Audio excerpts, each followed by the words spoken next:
40일 동안에 땅을 탐지하기를 마치고 돌아와 바란 광야 가데스에 이르러 모세와 아론과 이스라엘 자손의 온 회중에게 나와 그들에게 회고하고 그 땅 실과를 보이고 모세에게 보고하여 가로되 당신이 우리를 보낸 땅에 간즉 과연 젖과 꿀이 그 땅에 흐르고 이것은 그 땅의 실과니라. 그러나 그 땅 거리는 강하고 성읍은 견고하고 심히 있을 뿐 아니라 거기서 아낙 자손을 보았으며 암말렉이는 남방 땅에 거하고 헤림과 여부스인과 아모리는 산지에 거하고 가나안은 헤론과 요단에 거하였다. 갈렙이 모세 앞에서 백성을 안전시켜 가로되 우리가 올라가서 그 땅을 취하자 그의 일이라. 그와 함께 올라갔던 사람들은 가로되 우리는 능히 올라가서 그 백성을 치지 못하리라. 그들은 우리보다 강하니라 하고 이스라엘 자손 앞에서 그 평지한 땅을 합병하여 가로되 우리가 주로 다니며 탐지한 땅은 그 범위를 이루는 땅이요 거기에서 온 모든 백성은 신장이 장대한 자들이며 거기서 또 넷기림 자손, 아낙 자손, 제장들을 보았나니 우리는 스스로 보기에도 멧돼지 같으니 그들이 보기에도 고구마 같을 것입니다. 아멘. 이제 이 12정탐꾼들이 돌아와서 보고하는 내용들입니다. 40일 동안 25절에 40일 동안에 땅을 탐지하기를 마쳤다 그랬거든요. 40일이라 그러면은 가나안 땅이 남쪽에서부터 북쪽까지 160km예요.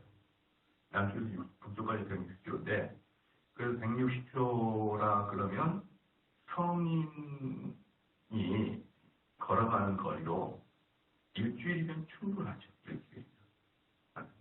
제가 군대에 있을 때 100km 행군을 하거든요. 군대에 있을 때 100km 행군을 해보면 24시간 걸립니다. 24시간 100km가. 근데 100km 행군은 정말 거의 구보식으로 가기 때문에 걷는 것보다는 훨씬 빠른 걸음으로 뛰지는 않은 거지만 빠른 걸음으로 걷기 때문에 24시간 걸리면 좀 천천히 걸어간다 그래도 뭐 한 40시간 정도면 되지 않겠습니까? 40km, 100km면 걸어가면 40시간 정도 걸어간다고 되는데 한 이틀 걸린다고 되죠. 그런데 또 서민들 남자가 좀 더 천천히 간다 그래도 뭐 한 일주일이면 충분히 160km는 쭉 가볼 만한 거리.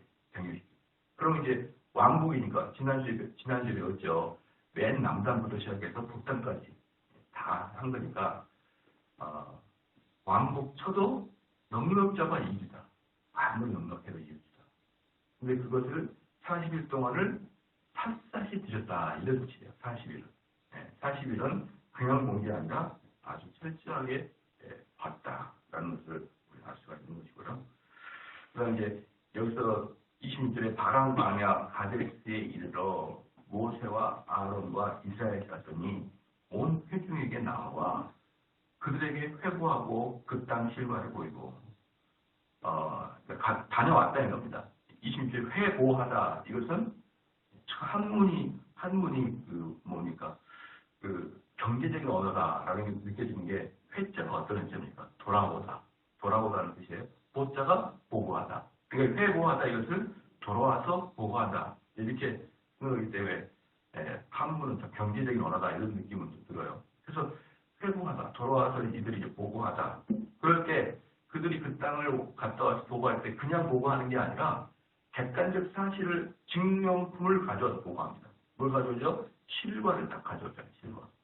우리가 가서 그동안에 이런 것들을 가져왔습니다. 그 땅이 어떤 것인지 우리가 이제 하겠습니다. 그래서 이제 27절에 모세에게 보고하여 가로되 당신이 우리를 보낸 땅에 간지 과연 젖과 꿀이 그 땅이 그리고 이것은 그 땅의 실과니라. 보고했는데 여기 이제 우리는 성경은 항상 젖 그리고 꿀 이렇게 나오니까 약간 이게 헷갈리는 영어로 말하면 쉬워요. 밀크의 젖이 허니입니다. 꿀이. 그러니까 거기는 우유와 그냥 꿀이 넘친다는 겁니다. 이게 무슨 말일까요? 얼마나 비옥한지 모른다. 얼마나 비옥한지 모른다. 그들 지금도 그럴지 모르지만 이때 당시에 너무너무 비옥하다. 그럴 때는 꿀이 철철 넘친다는 이런 식의 표현을 쓰는 거예요. 이때는. 근데 가보니까 정말 비옥하더라. 지금도 이 땅은 비옥합니다. 이 땅 특별히 가나안 땅 중에 해변 있잖아요. 해변. 그래서 그 가나안 땅의 해변이 세계 3대 포도 재배지예요. 가나안 땅이. 지금도 이스라엘의 해변이 3대 포도지입니다. 그래서 3대 포도의 농사가 되려면 그러면 두 가지 조건이 있어야 되는데 비가 오지 않아야 하늘이 다른 그런 포도를 얻거든요. 그럼 비가 오지 않으면 뭐가 또 있어야 됩니까? 물이 있어야 되는 거예요. 비가 오지 않고 물이 있어야 되는데 제가 지난주에 설명해 주었어요. 얘네들의 우기는 10월달부터 4월달까지입니다. 겨울. 10월달부터 4월달까지는 포도가 안 나는 계절이잖아요. 건기는 5월달부터 9월달까지가 건기란 말이에요. 그러니까 포도가 나는 시간에는 딱 건기입니다. 비가 안 와요. 그러니까 그 당도가 엄청난데 그 물은 또 어디 있습니까? 지하수로 오른단 말이에요. 우기 때 왔던 그 비들이 다 이제 지하수로 스며들어가지고 지하에 물이 있기 때문에 비가 오지 않고 그 다음에 물이 있기 때문에 이 포도의 당도가 엄청나게 좋아요. 그래서 세계 3대 프랑스 어디하고 여기하고 터키 이렇게 세 개인가가 있다고 그러는데 거기가 이 지중해를 근방으로 해가지고 지중해성 근방을 통해서 있어야 결국은 뭡니까? 포도가 나오죠. 당도가 높고 나오겠죠. 왜? 지중해성은 겨울에 비가 오니까. 그래서 너무나 비옥한 토양이에요. 너무나 사람들은 유럽 사람들이 여름에 피서지를 가는 것 중에 하나가 이스라엘의 이 해변가. 지금도 이스라엘 사람의 해변가로 많이 간다고 합니다. 그래서 그 땅에 가보니까 너무너무 그냥 비옥하고 그 다음에 실바도 크고 여기 봐라 이렇게 딱 들고 나오는 거예요. 사랑하는 성도 여러분, 여기까지는 팩트입니다. 팩트. 그 다음에 그 팩트를 해석하는 것은 무엇에 의해서 달려졌냐면 자신들의 내면의 상태에 따라 달랐습니다. 팩트까지는 정확합니다만은 그 팩트의 해석은 자신의 믿음에게 달렸다. 28절에 그러나 그 땅 거민은 강하고 성읍은 견고하고 힘이 클 뿐 아니라 거기서 안악자손을 보았다. 그러거든요. 그러니까 27절까지는 아주 극찬합니다. 너무너무 좋은 땅이에요. 너무너무 강한 땅입니다. 그러면 28절에 그러나 이 나오거든요. 그러나가 히브리 말로 에페스키라는 뜻으로 다루는데 이 에페스키라는 단어는 엄청나게 강력한 부정을 얘기합니다. 엄청나게 강력한 부정. 강력한 엄청나게 그 27절까지는 너무 좋게 이야기한 다음에 그 다음에 그러나라는 에피스키라는 단어를 강력하게 사용함으로 정말 극단적인 대조를 이루게 딱 대화하는 거죠. 이게 지금 10명의 정탐꾼들의 언어적인 수사 표현이에요. 아주 강력하게 좋게 이야기한 다음에 그러나 그 땅 거민은 강하고 그 땅 거민은 강한 뜻이 뭐냐 그러면 두 가지 뜻이 있습니다. 대단히 장대하고 그 다음에 또 하나 군사력이 강하다라는 뜻이에요. 한마디로 사람 자체가 엄청나게 강하다 이 말입니다. 그리고 성읍은 견고하다 그랬습니다. 견고하다. 여기서 성읍이 견고하다는 뜻이 뭐냐면 성읍 견고하고 힘이 클 뿐 아니라 거기서 안악자손을 보았는데 견고하다는 건 뭐냐면 이 당시에 여러분 기억나십니까? 다음에 여호수아 보면은 여리고성 전투 아시죠? 여리고성 전투를 아마 여러분이 여리고성에 있는 그 지역에 갔다고 했을 때 아마 이런 설교 들어보셨을 거예요. 그 여리고가 평양에 있었다. 그래서 성이 견고하게 컸다 이런 이야기를 아마 여리고성에 대한 설교를 들을 때 그런 내용을 들어봤을 수가 있을 거예요. 그리고 또 어떨 때는 산지의 성이 됩니다. 그래서 이번에 저희들도 아르헨티나를 갔었는데, 아르헨티나 유럽을 갔었는데 그 독일에 보니까 산지에 딱 성이 있으면요, 이건 철옹성이 됩니다. 철옹성. 우리 저번에 우리 교인들끼리 한 번 간 적이 있어서 이제 남한산성을 갔거든요. 남한산성. 북한산성도 마찬가지죠. 남한산성은 어디에 있습니까? 이렇게 가파른 산에 일단 위에 있는 거예요. 가파른 산이 위에. 그래서 이 산을 넘으려면은 이 사람들은 밑에서부터 죽을 살쯤 올라와야 됩니다. 올라와야 그 성 밑바닥이 떨어지거든요. 그러면은 성 위에 있는 사람들은 올라오는 사람 보고 화살을 쏘아주고 끝나는 겁니다. 그러니까 성이 뭡니까? 아주 견고하게 산성이든지, 그 다음에 또 이 동네는 평야가 많으니까 평야의 성이든지, 평야의 성은 평야의 성답게 엄청나게 크고 웅장해야 되고요. 산성은 그 자체로 초롱성이에요. 그런데 여러분 잘 보십시오. 이 가나안 땅이라는 게요, 아래는 애국이고, 그 다음에 위에는 여러 가지 페르시아든지 아수르든지 사방 좌우가, 이 가나안 땅 사방 좌우가 강대국들이, 한마디로 문명국가들이 탄생하는 그 나라들의 사이에 있다는 거 아시고 계시죠? 그렇기 때문에 이들은요, 성들이 엄청나게 강하고 견고할 수밖에 없었던 거예요. 당시에 고고학의 발전에 의하면요, 고고학의 발전에 의하면 이 바벨론 땅은 죄송합니다. 이 가나안 땅은 BC 6000년 전부터 사람들이 모여 살았다. BC 6000년. 예수님이 오시기 6000년 전부터 이 가나안 땅은 이미 사람들이 많이 살았던 거예요. 왜? 비옥하죠. 교통의 요충이죠. 사람들이 모여 삽니다. 그래서 모여 사는데 성읍들을 견고하게 했는데, 고고학의 발전에 의해서 1965년도에 발굴을 했어요. 그 가나안 땅을 여리고성도 발굴했고, 그런데 보니까 높이가 최소 8.5m예요. 성 높이가 8.5m. 근데 이게 8.5m인데 그냥 8.5m가 아니라 겹으로 샀다는 뜻은 뭡니까? 여러분 그 성을 보러 가십시오. 보러 가보면요, 외벽이 있고요, 내벽이 있는데 그 사이에 뭐가 있죠? 어떤 데는 물이 흐르기도 하고, 어떤 데는 깊이 파져 있기도 하고, 다리를 연결해 놨거든요. 이렇게. 왜 그랬을까요? 이 사람들이 1차 침입해도 그 사이에 한 10m 정도 되는 그 깊은 골에 들어가게 되면 대군이 들어갈 수도 없고, 그리고 한 번 더 올라가야 되기 때문에 쌍벽, 거의 다 쌍벽선이에요. 옛날에 벽들.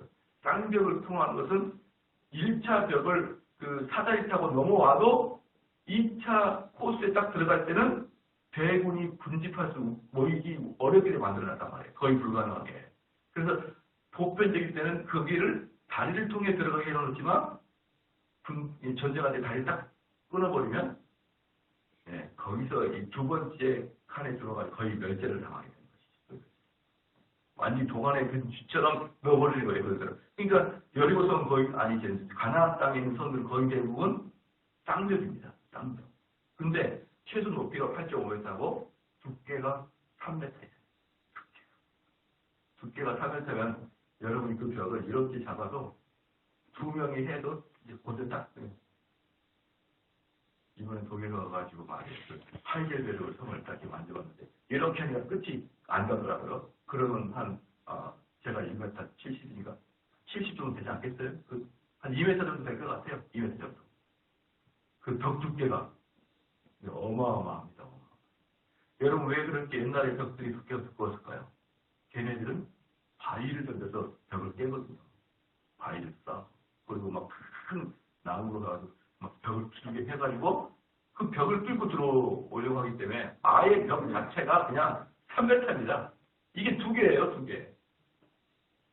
그걸 봤죠. 아낙 자손들은 여기 좀 과장되게 우리의 2배입니다. 키가 2배입니다. 그랬는데 우리나라 사람이랑 네덜란드 사람이 있으면은 키가 엄청 차이가 나는데 그 정도 차이가 나요. 그러니까 이걸 딱 보고 어때요? 기가 질려버리는 거죠. 기가. 어떻게 이 성을 이길 수가 있겠냐.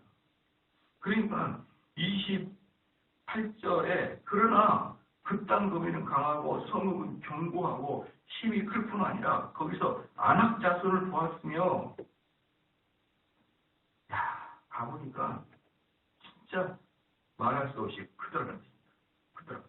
29절에 그 다음에 아멜렉에는 남방 땅에 거하고 헤딘과 여부스인과 아모리인은 산지에 거하고 가나안인은 해변과 요단가에 거하더라. 이렇게거든요. 그러니까 정탐꾼들은 그 땅의 거민이 어느 지역에 살고 있는지 이에 대해서 아주 상세히 보고하고 있는 걸 딱 보면은 정말 철저히 조사했다라는 게 보고가 있고요. 특별히 첫 번째 나오는 아말렉 족속은 유목민이었는데 남북의 사막 지역에서 방랑하는 사람이었어요. 아말렉이는 남방에 산다고 했잖아요. 그 네게부 사막 근방에 살고 있는 유목민이었는데 이 아말렉 사람들은 아주 이스라엘 백성들을 크게 괴롭혔던 그런 족속이에요. 이 이후에도 사사기에서 보면은 아말렉 사람들이 골짜기에 누웠는데 그 수의 중담이 마치 메뚜기가 갖고 해변에 모래알 같다고 사사기 7장에 나왔어요. 숫자가 얼마나 많은지. 지금의 약간 사우디 이런 계열의 사람들이 아닌가. 그들이 얼마나 호전적이에요. 여러분 우리나라 사람들이 성격이 되게 다혈질이잖아요. 그리고 싸움도 많이 하고. 천만에 말이에요. 진짜 다혈질의 민족들을 봐야 돼요. 그들은 그냥 인사가 싸움입니다. 러시아 사람들 무시무시합니다. 멕시코 사람들. 그 중에 싸움꾼 중에 하나가 누굽니까? 중동 사람들이에요. 우리나라 사람들은 유순한 편입니다. 우리나라 사람은 잘 싸움 안 하죠. 기껏 해봐야 주먹으로 때리는 거 외에는 별로 봤다. 그런데 그 외국인들 중에서 아주 싸움꾼들은요 아주 무섭습니다. 아주 성질이 괴팍하고 난폭하고 힘도 세고 그런 민족들은 특강을 싸우는 민족. 근데 여기 아말렉 족속은 그런 사우디 계열의 사람인 것 같다는 생각을 우리는 좀 해볼 수가 있어요. 그 네게부 사막을 중심으로 허다한 숫자를 자랑하고 있었거든요. 허다한. 그들이 막 낙타 타고 다니면서 얼마나 무시무시했겠습니까? 이 아말렉 족속은요 이스라엘한테 계속 등장하는데 사울 왕 때 하나님으로부터 들었을 때 보자면 아멜렉의 모든 소유를 남기지 말고 진멸하라고 명령을 했던 게 아멜렉 족속이에요. 얼마나 지겨운 그런 족속이었으면 이 아멜렉 족속은 다윗 때도 사무엘상 27장에서도 아멜렉 족속과의 전투가 나오고 있고요. 특별히 여러분 출애굽 당시에 이스라엘이 리비든 광야에서 아멜렉과 전투한 것도 나와 있고, 아멜렉 전투는요, 아멜렉 사람들은 이스라엘과 대대로 싸우는 그런 아주 끈질긴. 그래서 결국은 아멜렉 족속을 사울에게 하나님 분명히 얘기했거든요. 진멸하라고. 진멸하지 못한 관계로 이 아멜렉 족속은 끝까지 이스라엘 사람들을 괴롭히는 그러한 종교로 합니다. 여러분들이 하나님께서 만약에 여러분에게 어떤 죄가 있다. 이 전투는 뭐냐면 우리 영적 전투, 우리 내면의 전투예요. 그래서 우리가 하나님 되게 잔인하시다. 어떻게 아멜렉 족속을 다 진멸하라고 그랬을까? 그들도 한 민족인데 그렇게 생각하면 안 되고요. 우리에게 있는 그 죄악성이죠. 죄악성. 그래서 여기에 나와 있는 가나안 땅의 점령은 현대 신약에서는 우리 내면의 죄에 대한 점령을 이야기하는 것입니다. 그럴 때 네게부 사막에 있는 아멜렉 족속같이 허다한 그 숫자를 가지고 있는 그것들을 진멸하기도 어렵고 아모리 사람들도 산지에 내포 있기 때문에 산지에 내포 있는 산적과 같은 사람들을 진멸하기도 어렵고 진짜 어려운 애들은 가나안입니다. 이 가나안 애들은 어디에 살았죠? 시작? 해변이에요. 해변에 살았다는 뜻이 무엇입니까? 가장 좋은 자리를 차지하고 있다는 거예요. 가장 좋은 자리. 그럼 가장 좋은 자리를 차지한다는 뜻은 무엇일까요? 강대국이란 말이에요. 강대국. 그리고 심지어 그 지역의 전체 이름을 가나안이라고 그래요. 원래 가나안이라는 지역이 따로 있는데. 그 왜 시골에 가게 되면은 뭐 그런 거 있잖아요. 예컨대 뭡니까? 강진군 그러잖아요. 예컨 강진군 그러면 강진군 전체에 강진도 있고 무슨 어디 면이 다 있어요. 강진이라는 읍일까요? 그거예요. 제가 잘 모르겠지만 읍일 겁니다. 그럼 다른 데 읍이 있어요. 무슨 전체를 해서 강진군 이렇게 표현하듯이 그 지역의 대표적인 곳이 가나안 족속이었습니다. 그들은 해변가에 있었고 해변가에 있는 애들은 전부 다 강해요. 강합니다. 그래서 원래 해변가에는 뭐가 많습니까? 돈이 많아요. 그래서 옛날에 전라도에서는 이런 말이 있습니다. 벌교에서는 무슨 자랑하지 말고 주먹 자랑하지 말고 고흥에서는 흰 자랑하지 말고 돈 자랑 어디서 하지 말라? 여수에서 하지 말라. 왜? 거기는 돈이 얼마나 많이 왔다 갔다. 돈이 왔다 갔다 하면 누가 꼬이게 되어 있습니까? 조직폭력배가 꼬이게 돼요. 그게 무시무시한 동료인 거예요. 무시무시. 제가 아는 분이 그 여수에서 세관원을 했거든요. 세관원. 그 70년대. 그냥 돈이 그냥 거머져요. 그 사람들. 어부가 있는 곳, 바닷가가 있는 곳, 해변가가 있는 곳, 여기는 돈과 풍요가 강력함이 함께 모여 있거든요. 그래서 누군가가 해변가를 차지했다. 그럼 그 당시에 최고의 사람입니다. 근데 그 애들이 가난한 족속이었어요. 그러니까 하나하나 전부 다 어려운 상태입니다. 산에 있는 것은 산에 있는 대로 어렵고, 광야에 있는 애들은 광야에 있는 대로 어렵고, 문명을 이루고 있는 데는 문명을 이루고 있는 애들끼리 어렵습니다. 그러나 한번 생각해 보십시오. 400년 동안을 노예로 삽니다. 그리고 실컷 광야 생활하고 딱 문명의 국가를 딱 본 거예요. 문명의 국가. 촌놈들이 그냥 문명을 딱 보는데 가는 곳마다 의리의리하네요. 너무 좋아요. 그러니까 뭐라고 합니까? 우리는 거기에 대해서 메뚜기가 너무 부끄러워. 여러분들은 어떻게 생각합니까? 여러분들은 이런 상황이면 어떨까요? 10명의 정탐호 같을까요? 아니면 2명의 정탐호 같을까요? 29절에 30절에 갈렙이 모세 앞에서 백성을 안돈시켜 가로되 우리가 곧 올라가서 그 땅을 취하자 능히 이기리하나. 그러니까 이제 사람들이 이건 뭐 쟤도 안 됩니다. 이렇게 얘기했다. 겨우 지금 여기서 여호수아가 나오지 않았어요. 여호수아가 여기서 나오지 않은 이유는 여호수아가 강력하게 여기서 이제 30절에서 갈렙이 모세 앞에서 백성을 안돈시키다 할 때 이것도 한문의 경제적인 요건이 있죠. 안돈시키다 보니까 백성을 조용히 시키다. 이렇게 편안하고 안정시키다. 괜찮다. 안돈시키다. 그런데 여호수아가 나오지 않았어요. 두 가지 이유 때문에 그렇습니다. 두 가지 이유 때문에. 성경학자들은 그렇게 표현해요. 첫 번째는 갈렙이 나이가 많거든요. 어른이다. 그러니까 어른의 이야기, 어른이 하는 게 낫죠. 젊은 여호수아가 하는 것보다. 두 번째는 여호수아는 모세의 비서실장이다. 그러니까 사람들이 여호수아의 얘기를 객관적으로 들어내기가 좀 어렵다. 저희는 모세 눈치 봐야 될 거 아니냐. 모세랑 똑같이 모세의 철학을 따라야 될 거 아니냐. 이렇게 생각하기 때문에 여호수아가 적극적으로 나서서 교섭하지 않고 갈렙이 교섭을 합니다. 그런데 이미 10명의 정탐꾼들이 한결같이 그들이 얼마나 무서운 존재인가를 이야기했기 때문에 백성들은 혼란에 빠져버리고 말았습니다. 그래서 이 갈렙의 안돈 정도는요. 갈렙의 이 노력은 그냥 파도 앞에, 쓰나미 앞에 작은 모래성처럼 아무 힘이 없이 무너져버립니다. 31절에 그와 함께 올라갔던 사람들은 가로되 우리는 능히 올라가서 그 백성을 치지 못하리라. 그들은 우리보다 강하니라 하고 이야기하죠. 네. 누가? 10명의 사람. 32절에 이스라엘 자손 앞에서 그 탐지한 땅을 악평하여 가로되 이 악평이라는 뜻은 뭐냐면 그 나라를 아주 소상하고 객관적이고 논리적인 자료로 딱 합리적으로 이야기를 하는 거예요. 그렇죠?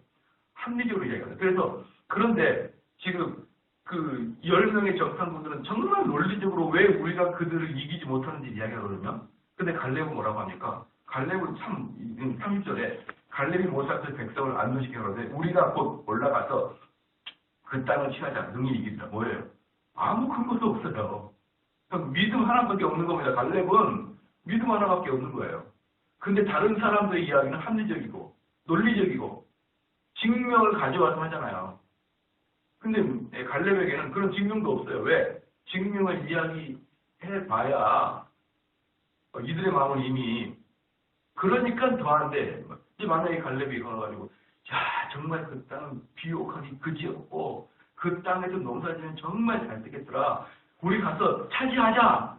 그러면은 이미 사람들은 비옥하기 그지 없더라. 거기까지 말하고 그러니까 우리는 못 가 이렇게 나가는데 그러니까 그 땅을 우리가 어떻게 점령하냐고요. 백성들이 그렇게 반론을 한 거예요. 그렇기 때문에 이 갈렙은 오직 뭐밖에 없습니까? 하나님 우리에게 약속했지 않냐. 그거 우리가 차지할 수 있다.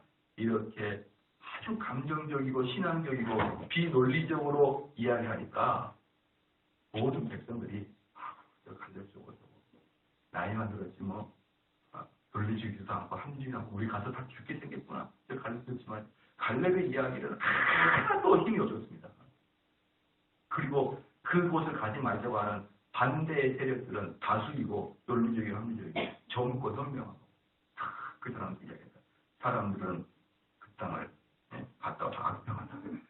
그 악평에는 또 뭐가 있을까? 두 가지 뜻이 있어요. 이렇게 객관적으로 우리는 점령하지 못한다. 이렇게 객관적인 서술했고 또한 두루 돌아다니면서 설득을 했다는 뜻으로 합니다. 이들이 보고한 다음에 각자 돌아다니면서 안 됩니다. 이미 뭐예요? 돌아다니면서 쥐새끼들이 돌아다니면서 다 해줘놓듯이 다 백성들 마음으로 불질을 하셨습니다. 불질. 쉽게 말하면 신야로 말하면 쑥덕거렸다. 이미 정치 작업을 다 해놨다. 그러니까 악평하여 가로되 우리가 두루다니며 탐지한 땅은 그 거민을 삼키는 땅이요. 여기서 뭐냐? 거민을 삼키다. 이건 뭐냐면 이렇게 보면 돼요. 여러분들이 그 엄청나게 큰 뭡니까? 바다에 또 회오리라고 그러나요? 몰아치는 거 있잖아요. 거기에 쑥쑥쑥 빨려 들어가듯이 여기는 들어가면 그냥 쑥쑥쑥 빨려 들어가게 걔네들한테 그냥 쑥쑥쑥 빨려 들어가게 된다. 이건 뭐 말도 할 것도 없다. 거민을 삼키는 땅이요. 거기서 본 모든 백성은 신장이 장대한 자들이며 야, 뼈가 얼마나 큰지 손뼈다기는 키도 우리보다 머리 하나 이상은 클 것이다. 거기서 또 네피림 후손 아낙 자손 대장부들을 보았나니 네피림이 뭡니까? 이스라엘의 전설에 나타나는 강력한 군사를 갖고 있는 네피림이잖아요. 근데 거기 가면은 키가 막 우리보다 뭐 한 대나 더 크고 거기가 네피림이라는 애들이 있는데 너희들 네피림 알지? 우리 조상들이 말하는 전설 속에 있는 그 장수들 말이야. 지천에 깔렸다. 대장부를 보았나니 우리는 스스로 보기에도 메뚜기 같으니 그들의 보기에도 그와 같을 것입니다. 비교가 안 됩니다. 여러분, 미지의 땅, 가나안 땅의 앞에 가려고 그러는데 10명의 그 정탐꾼이 뭡니까? 각 정탐꾼이 뭐예요? 각 그 지파 중에서 족들 중에서 제일 현명한 애들 12명을 뽑고잖아요. 제일 현명한. 강하고 현명하고 정탐꾼을 할 만한 사람들, 능력 있는 사람은 12명을 뽑았는데 그 중에 10명이 미지의 가나안 땅 앞에서 뭐라고 하냐, 백성들 앞에서 저기 가면 우리는 빨려 죽어. 가자마자 죽어. 우리보다 한 대나 더 큰 애들이 지천에 깔렸고 성은 감히 탈 수도 없어. 어떻게 할 거야? 그 백성들 마음 어때요? 이미 불안했다. 사랑하는 성도 여러분, 이들 나머지 정탐꾼들은요 다 처벌받습니다. 곧이어 처벌받아요. 14장에 처벌받는데 이들이 그렇게 처벌받는 건 뭐냐면 저는 가끔 사람들이 그래요. 목사님 설교를 좀 옅게 해주시고 좀 덜 어렵게 해주십시오. 이렇게 요구를 듣거든요. 왜 그러느냐? 믿음이 연약한 자들이 목사님의 이런 설교를 잘 이해하지 못하고 떠나버리는 것은 너무 큰 문제 아닙니까? 근데 여러분 잘 알아야 됩니다. 믿음이 연약한 건지 불신앙인지 잘 알아야 돼요. 지금 이 10명의 정탐꾼들은 연약한 겁니까? 불신앙입니까? 불신앙이에요. 불신앙. 근데 이 불신앙이 형태가 뭘로 보이죠? 연약함을 보이죠. 우리는 그렇게 할 수 없어.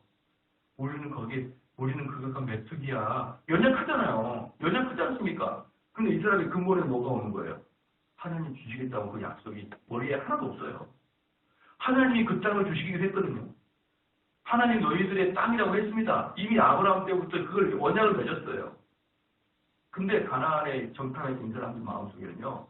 그 하나님의 언약의 마음이 요만큼 눈곱만큼도 없는 거예요. 그럼 갈렙 옵니까? 갈렙은 보고 안 놀랬을까요? 여호수아 보고 안 놀랬을까요? 그 촌놈 똑같은 촌놈들인데요.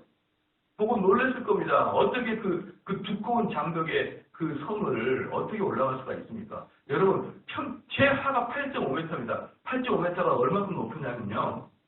저희 교회 본당 있죠? 밑에서 그 천장까지 높이가 8m예요. 저희 본당 높이가 8m란 말입니다. 그 높이가 최하예요. 그리고 그 높은 더 높은 게 있겠죠. 더. 그럼 그 성을 밑에서 한번 가보십시오. 엄두가 나겠냐고요. 엄두가 나겠냐고. 그런 성을 보면서 갈렙은 왜 마음속에 쫄름이 없었겠냐고요. 그게 뭡니까?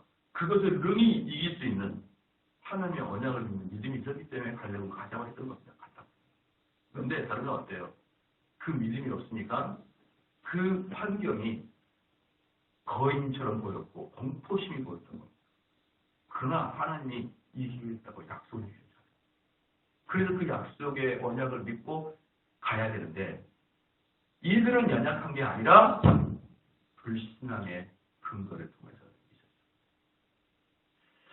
많은 분들이 그렇게 얘기합니다. 참 목사님의 말씀과 가르침과 설교와 성경은 틀린 게 없는데 그걸 현실에서는 그렇게 살아내기가 너무 어렵습니다. 그걸 사랑하는 성도 여러분, 연약한 믿음이 아니라니까요. 하나님께 천국만 마땅하지. 그렇게 자기의 불신앙을 연약한 표정으로 이야기하면요. 정말 야, 너가 지금 네 마음 상태가 어떤 건 줄 알아서 스스로를 그렇게 자기를 어린 아이와 같은 신앙을 표현하고 있는 거예요. 이미 장로님 권사님인데, 이미 신앙생활을 이미 50년 이상 하신 분들이 나는 연약한 신앙이에요. 그냥 안 돼, 그냥. 넌 연약한 게 아니야. 불신앙이야. 불신앙. 왜 그렇게 자신을 어여쁘게 표현하니? 성경의 말이에요. 어린 아이와 같은 자가 천국에 간다니까 자기를 자꾸 어린 아이와 같다고 그래. 어린 아이와 같다는 것의 뜻은 무엇이냐? 뭐죠? 전적으로 의존하는 성향을 갖고 있는 거예요. 의존. 하나님을 의존하는 성향이 어린 아이 같은 성향이에요. 여러분, 믿음을 가질 때 하나님께서 약속하신 그 믿음은 여러분을 능히 이기고 나가게 할 수 있다는 것을 믿으셔야 돼요. 그리고 그렇다고 그냥 쳐다만 보고 절대 안 되겠네. 이건 뭐 안 되겠네. 이렇게 하는 것은 오히려 하나님의 진노를 자아내는 거죠. 이 사건 때문에 결국 뭐가 됐습니까? 이 사건 때문에 하나님은 참 재밌으신 분이에요. 며칠 동안 우리가 며칠 동안 가나안 탐색했죠? 40일 동안 탐색한 것을 하루를 1년 동안 40년 동안 못 들어가게 버렸습니다. 얼마나 재밌습니까? 40일 동안에 탐색한 것을 그래? 너희들 40일 동안 보면서 그렇게 보면서 40일 동안 불신앙으로 쳐다봤지? 그러면 하루를 1년으로 잡아서 너희들 40년 동안 들어가지만 고생해. 그리고 이런 정탐꾼들은 엄청나게 진노를 당해. 이렇게 하나님께서 분을 거기서 품어냈습니다. 왜? 불신앙. 그래서 우리 성도들이 항상 하나님 말씀 앞에서는 순종해야 되고 그 말씀이 여러분이 보기에 그냥 이성적으로 이건 뭐 도저히 안 되는 말씀이야. 이렇게 살면 안 돼. 이런 말씀이 있다 그래도 성경에 기록되어 있으면